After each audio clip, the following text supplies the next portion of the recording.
James ചെയ്ത തെറ്റ് മറയ്ക്കാൻ വീട്ടിലെ പശുവിനെ വെള്ളമില്ലാത്ത കിണറിന് മുകളിൽ നിർത്തുന്നു. ഇവന്റെ മകനും ഹെൽപ്പ് ചെയ്യാനുണ്ട്. പശു വളരെയധികം ഭയപ്പെടുന്നുണ്ട്. എന്നാലും അവൻ അതിനെ വലിച്ചു കൊണ്ടുവന്നു. അടുത്ത സെക്കൻഡിൽ പശു കിണറിന്റെ മൂടി പൊട്ടി അകത്തേക്ക് വീണു. ഉള്ളിൽ വീണ പശു വേദന കൊണ്ട് കരയുന്ന സമയം ജെയിംസ് അതിനെ കൊന്നുകളഞ്ഞു. ശേഷം രണ്ടുപേരും ചേർന്ന് കിണർ മൂടുന്നു.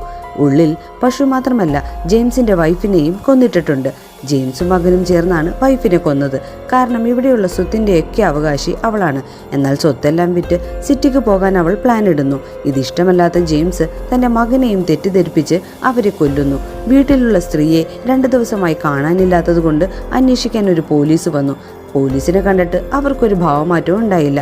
വൈഫ് ഗ്രാമത്തിൽ താമസിക്കുന്നത് ഇഷ്ടമല്ലാത്തത് കൊണ്ട് സിറ്റിയിലേക്ക് പോയെന്ന് പറയുന്നു. ഓക്കെ എന്ന് പറഞ്ഞു പോകുന്ന സമയം കിണർ മൂടിയിരിക്കുന്നത് കണ്ട് ചോദിച്ചപ്പോൾ ജെയിംസ് പറഞ്ഞു 2 ദിവസം മുന്നേ പശു അതിലേക്ക് വീണതിനാൽ എലിയുടെ ശല്യം സഹിക്കാതായപ്പോൾ മൂടിയതാണ്. പോലീസ് അത് വിശ്വസിച്ച് അവിടെ